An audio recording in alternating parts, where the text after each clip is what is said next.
बोलिए आनंद कंद भगवान की जय। सज्जनों, बहुत जल्द पितृपक्ष आ रहा है। एक भक्त मुझसे पूछे, महाराज, कि पितृपक्ष में कौवे को और भेड़ा को क्यों खिलाया जाता है, इसका रहस्य क्या है? तो सज्जनों, जहां तक कौवे का सवाल है, कौवे को इसलिए खिलाया जाता है कि जब रावण यमलोक पे आक्रमण किया, यमपुरी पे, तो यमराज जी अपनी जान बचाने के लिए कौवे का रूप धारण करके और छिप गए। और जब रावण चला गया तो यमराज जी जब अपने असली रूप में आए तो कौवे को वरदान दिए कि जाओ, तुम लोगों को कोई रोग नहीं सताएगा, अर्थात रोग से मृत्यु तुम लोगों की नहीं होगी। और दूसरा वरदान क्या दिए कि तुम लोगों की मृत्यु तब तक नहीं होगी जब तक तुम लोग किसी के द्वारा मारे ना जाओ।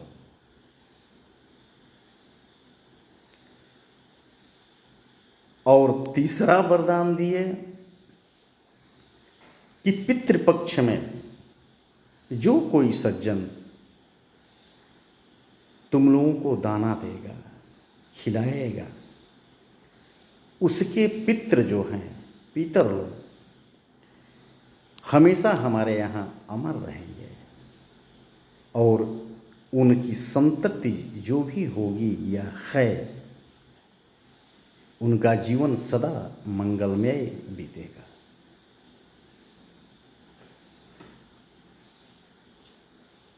अब सवाल उठता है,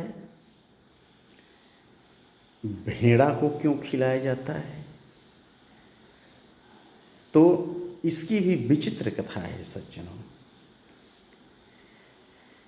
भेड़ा को इसलिए खिलाया जाता है कि जिस समय इंद्र जो है अहिल्या के साथ छल करके और बाहर निकल रहे थे कुटिया से, गौतम ऋषि देख लिए कि अरे ये तो इंद्र है, ये देवराज इंद्र है, इसने ऐसा कार्य किया, ये तो क्षम्य नहीं है भाई। तो तुरंत जो है श्राप दे दिए गौतम ऋषि इंद्र को, जिससे इंद्र का जो है दोनों अंडकोश वहीं पे गिर गया और इंद्र अंडकोश रहित हो गए। अब तो बड़े परेशान हो गए, बड़े लज्जित हुए, लगे दौड़ने इधर उधर, देव समुदाय में गए। सारे लोग कहे कि ठीक है भाई, कोई उपाय होगा। तो पितृगणों से पूछा गया कि महाराज, आप लोगों के देखने में कोई उपाय है?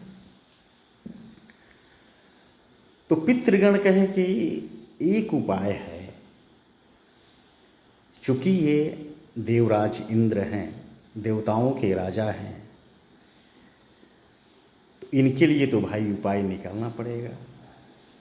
तो सज्जनों, पितृगण उपाय बताए कि अगर देवराज इंद्र को भेड़ा का अंडकोश लगा दिया जाए तो देवराज फिर अपने यथा स्थिति पर आ जाएंगे। यही हुआ सज्जनों। देवराज इंद्र को भेड़ा का अंडकोश लगाया गया। इंद्र हर्षित हुए और भेड़ा को आशीर्वाद दिए कि जाओ, पितृपक्ष में अगर तुमको कोई खिलाएगा या दाना देगा तो उसका कुल परिवार जो है सदा मंगलमयी उसका जीवन व्यतीत होगा, सदा आनंदित रहेगा, सदा हरा भरा रहेगा। तो यही सज्जनों आता है कौवे और भेड़ा का पितृपक्ष में इन लोगों को अवश्य खिलाना चाहिए, अवश्य दाना दीजिए, जिससे कि कुल संतति आपकी जो है मंगलमय व्यतीत करे। इसी मंगल कामना के साथ बोलिए आनंद कंद भगवान की जय।